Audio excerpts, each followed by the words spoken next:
Buenas noches, hermanos, amigos y participantes del grupo. Bueno, como ya se había anunciado, entonces ahora Gina, una representante de los testigos de Jehová, va a hacer una exposición. El tema es si el Señor Jesús, es Dios o es hombre en su primera venir a la tierra. Así que bueno, vamos a darle lugar entonces a Gina para que haga la exposición de su tema, y en el caso nuestro vamos a oír, y por esa razón se cierra el grupo momentáneamente porque ya se había anunciado, y entonces luego van a poder continuar haciendo los aportes correspondientes. Adelante, Gina. Hola, buenas tardes. ¿Cómo están? Yo me encuentro bien y espero que ustedes también. Y lo primero que voy a mencionar es que les agradezco la oportunidad que me están dando de conversar acerca de este tema, ya que para mí esto es parte de la predicación. Y quiero compartir con el grupo que la palabra Elohim proviene del hebreo y es aplicada en plural, pero en el sentido de que puede ser usada para referirse a Dios el Padre de Jesucristo y también a otros dioses. Por ejemplo, ahí en Salmos 82:1 vemos que se está hablando de Dios. Dice que Dios está en la reunión de los dioses. O sea, Dios, un Elohim, y los dioses se está refiriendo a los seres divinos que son los ángeles y también son Elohim. Esta palabra también se puede aplicar a personas. Por ejemplo, ese fue el caso de Moisés en Éxodo 7:1, a quien cuando se le dio la misión de ir a hablar allá con el faraón, pues se le nombró que era un dios. O sea, él estaba en representación de Dios. Y en el caso de Jesucristo, pues ahí tenemos en Juan 1:1 que estando allá en el cielo Jesucristo, estando junto a Dios, ¿verdad? Dice en Juan 1:1, pues él era también un Dios. Pero ahora el asunto es, ¿quién era Jesucristo cuando estuvo aquí en la tierra? Bueno, como ya mencioné, la palabra Elohim es aplicada a dioses, a personas celestiales, es decir, divinas, como en este caso los ángeles, y a personas humanas, como en el caso de Moisés. Sin embargo, la Biblia nos enseña que cuando Jesucristo estuvo aquí en la tierra, vino a ser únicamente humano. Y bueno, para encontrar la verdad es necesario pasar a través de la historia. La Biblia nos enseña, ¿verdad? En Romanos 5:12, que debido a la desobediencia y el pecado de un solo hombre, en este caso se está refiriendo a Adán, pues toda la humanidad heredó ese pecado, y no tan solamente eso, sino también las enfermedades, la vejez y la muerte. Entonces se necesitaba un sacrificio de un ser humano que pagara la balanza equitativa a lo que otro ser humano hizo perder por la humanidad.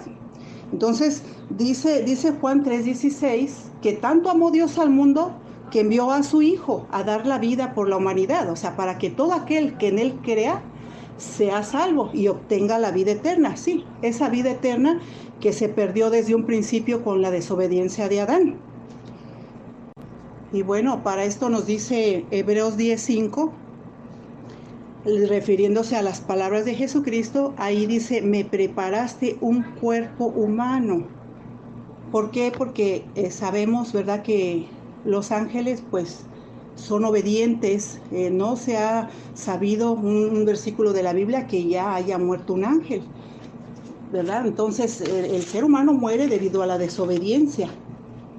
De hecho, en toda la humanidad no hay una persona que, si usted le pregunta qué fecha o qué día te gustaría morir, en qué hora, seguramente la persona no va a tener un día en especial. ¿Por qué? Porque nadie queremos morir, ¿verdad? Pero todos estamos muriendo debido a lo que dice Romanos 5:12, debido a que heredamos el pecado y la muerte de nuestros primeros padres, Adán y Eva. Pero bueno, como ya había mencionado, la palabra Dios o la palabra Elohim Es aplicable tanto a personas celestiales como a personas humanas. Por eso fue que cuando Jesucristo estuvo aquí en la tierra, voy a mencionar lo que pasó en el relato de Juan 10:30. En esa ocasión se menciona ahí que Jesucristo dijo: el Padre y yo somos uno. Entonces esta frase les incomodó a los judíos. De hecho, menciona el relato que hasta querían apedrearlo, porque Dios es un ser divino y Jesucristo, estando aquí en la tierra, pues estaba igualando a ser igual que Dios. No obstante, Jesucristo se pudo defender con lo que viene escrito en las Sagradas Escrituras. Por eso es que Él les respondió: ¿no está escrito que ustedes son dioses?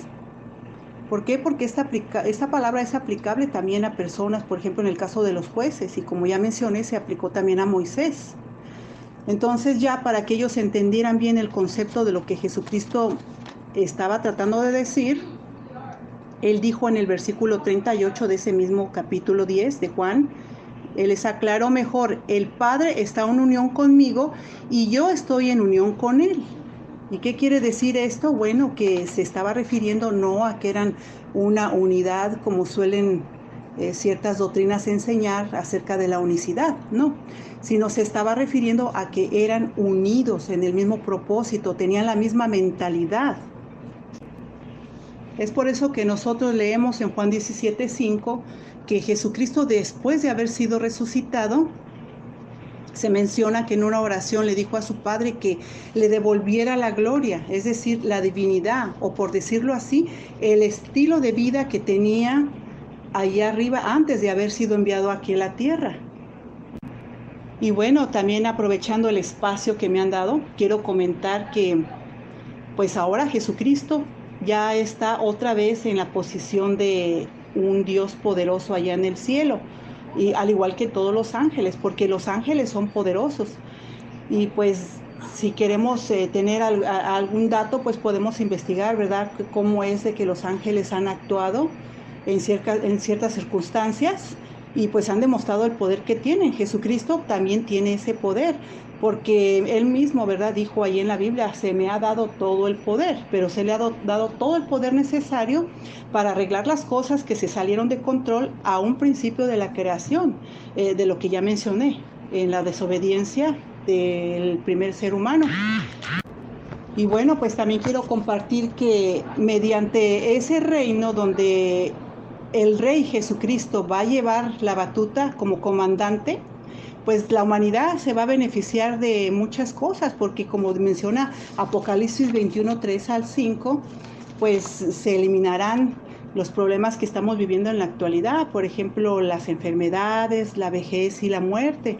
Entonces hay muchos beneficios ahora teniendo a Jesucristo como un rey entronizado, y claro, también un Dios poderoso, porque así lo enseña la Biblia en Isaías 9:6.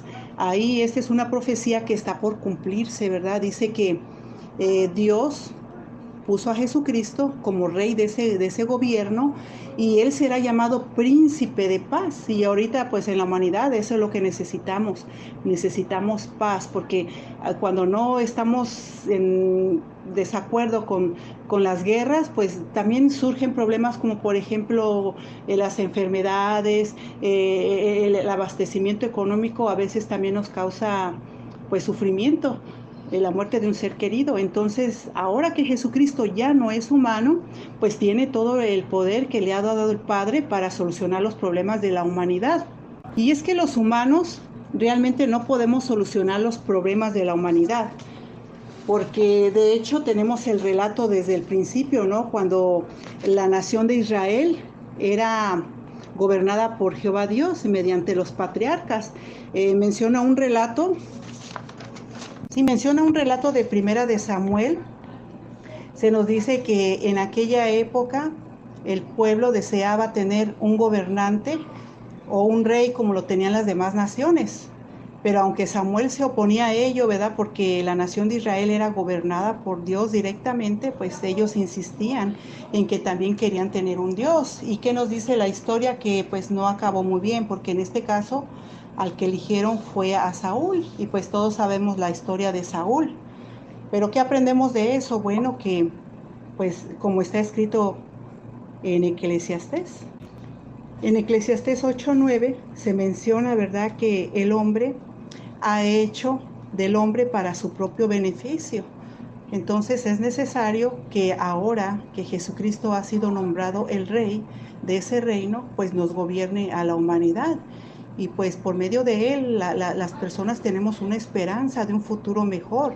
Y es que ¿quién mejor que Jesucristo, que demostró cuando estuvo aquí en la tierra que era una persona compasiva con la humanidad? Porque no solamente se menciona que él alimentó a muchas personas cuando les daba el alimento espiritual mediante sus discursos a las muchedumbres, sino que también él efectuó muchos milagros. Y como dice la Biblia en Juan 20, 30 y 31, Jesucristo hizo todos esos milagros no para demostrar que Él era un Dios cuando estuvo aquí en la tierra, sino para que la gente creyera que Jesucristo es el Hijo de Dios. Y además mediante esos milagros podemos tener confianza en Él, no como el ser humano que pues debido a su imperfección y su incapacidad de sujetar todas las cosas, pues es difícil que pueda suplir las necesidades del ser humano. Y bueno, pues ahora hay razones para recobrar el ánimo, puesto que la Biblia dice que Dios le ha dado todo el poder a Jesucristo para recobrar todo lo que se ha perdido y que por fin en un futuro no muy lejano se cumpla la voluntad que tenía Jehová Dios con la humanidad. Sí, esa voluntad que tenía. Por ejemplo, para darnos una idea, podemos leer lo que dice Génesis 1:28. Ahí en Génesis 1:28 dice que la voluntad de Jehová Dios era que toda la humanidad viviera para siempre. De hecho, ahí le menciona a la primera pareja humana que cultiven todo lo que hay en la tierra. Dice, sojúzguenla. O sea, eso quiere decir que la cuiden la tierra y que tengan sujeción a los animales y que pues se procreen todos, o sea, que se llene la tierra, que haya muchos, tengan más hijos, por decirlo así. Entonces, esa voluntad de Jehová Dios se va a cumplir, aunque ahorita sí se ha cumplido de que la tierra está llena de personas, pero no es como Él quería. Y pues para ese tiempo, cuando Jesucristo haya sujetado todas las cosas, entonces podremos decir que se cumplió la voluntad de Jehová Dios, que Él tenía desde un principio. Me gustaría compartir con ustedes lo que dice 1 Corintios 15, 24 al 28, y le voy a dar lectura de mi traducción bíblica, pero ustedes, pues me gustaría que lo buscaran también en las Biblias que ustedes suelan leer. Y pues mi traducción bíblica dice así en 1 Corintios 15, 24 al 28. Dice, luego, el fin cuando Él le entregue el reino a su Dios y Padre, cuando haya destruido todo gobierno y autoridad y poder, porque Él tiene que reinar hasta que Dios haya puesto a todos sus enemigos debajo de sus pies. Y el enemigo, la muerte, será destruido, porque Dios sometió todas las cosas. Y cuando todas las cosas hayan sido sometidas a Él, entonces el Hijo mismo también se someterá a aquel que sometió todas las cosas a Él, para que Dios sea todas las cosas para todos. Entonces, como vimos aquí en este pasaje de la Biblia, se va a cumplir. Y al leer este pasaje nos damos cuenta que esto es como si ya estuviéramos viendo la realidad. Porque nosotros sabemos que Dios dice las cosas y cuando Él habla algo, eso se tiene que cumplir. No es como nosotros, que quizás tengamos un propósito y pues no llegue a cumplirse precisamente por lo que ya mencioné anteriormente. No tenemos la capacidad ni el poder para resolverlo. Entonces recobremos el ánimo y pues sigamos los pasos de Jesucristo, ya que en la Biblia se menciona que Él es el gran maestro. Él es el camino, la verdad y la vida, el que nos lleva al Padre. Así que como pudimos ver en estos versículos ya mencionados, pues tenemos mucho que agradecer al Padre y al Hijo, ya que como dice Juan 3:16, Jehová Dios envió a su Hijo a dar la vida por las personas y Jesucristo dio la vida por el ser humano, por amor, únicamente por amor, porque ¿qué es el ser humano para poderle regresar este favor a Dios y a su Hijo Jesucristo? Nosotros no podemos pagar con nada el precio del rescate. No obstante, a Jehová Dios le gusta la obediencia. Y me gustaría mencionar lo que dice Juan 15:13. Dice, nadie tiene más amor que quien da su vida por sus amigos. Y esto es precisamente lo que hizo nuestro Señor Jesucristo por toda la humanidad. Así que ejerzamos fe en ese sacrificio y tratemos de aprender un poquito más del gran Maestro. Y pues hasta aquí dejo esta pequeña exposición y pues espero que les haya gustado a todos. Que tengan una feliz tarde y les agradezco